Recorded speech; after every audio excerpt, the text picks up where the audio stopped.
امروز ساعتی ریاستی اساسگذاری صلح و وحدت ملی پیشوای ملت پرزیدنت جمهوری تاجیکستان رئیس حکومت مملکت محترم امامعلی رحمون مجلس نوبتی حکومت جمهوری تاجیکستان برگزار گردید. گزارش خبرنگاران ما از جریان مجلس حکومت جمهوری تاجیکستان.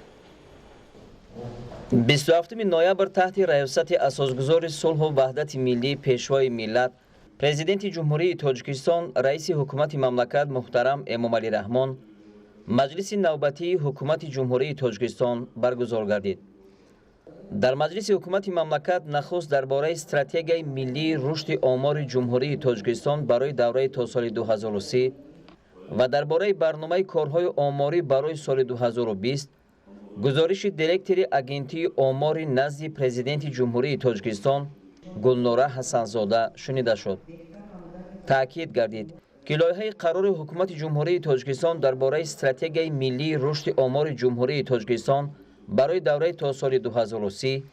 سیومین برنامه بسیار ساله مقامات آمار دولتی به حساب رفته برای تحکیم نظام آمار ملی، تامین مقایسه پذیری اطلاعات آمار رسمی در سطح بین المللی با جاری نمودن استانداردهای بین الخلقی،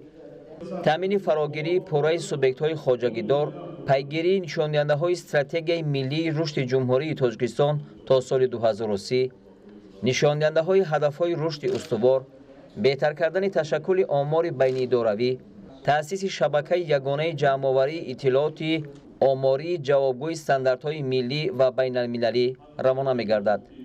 پرزیدنت مملکت محترم امامعلی رحمون به اگنتی آمار و مسئولین دیگر وزارت اداره‌های دخلدار جهت اجرای با ثمر استراتژی ملی رشد آمار دستورالسپاری دادند. در کار مجلس اعضای حکومت لایحه‌های یک قطار قانون‌ها و پیشنهاد خلاصه حکومت جمهوری تاجیکستان از جمله درباره لایحه قانون جمهوری تاجیکستان درباره خدمت‌رسانی‌های دولتی، درباره لایحه قانون جمهوری تاجیکستان آید به وارد نمودن تغییر و علاوه‌ها به کدکس مرافعوی اقتصادی جمهوری تاجیکستان،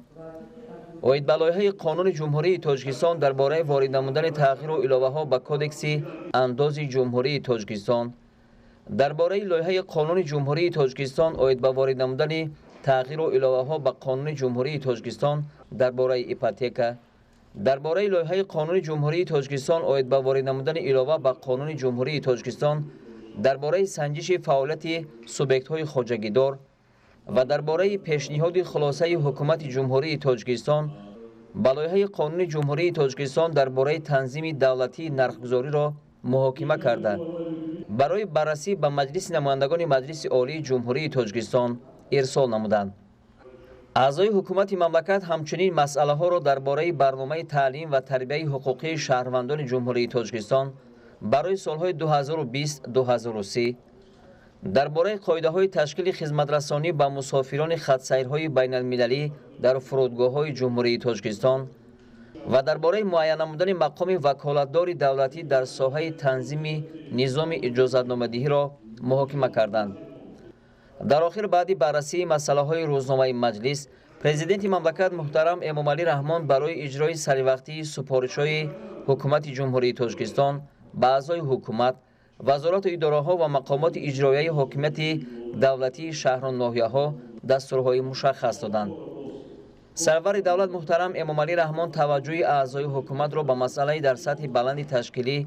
گذراندن معرکه زمستان، تامین ساحه‌های اجتماعی با گرمی و مواد سوزشواری در موسم سرما و وسعت کارهای آبادانی جلب کردند.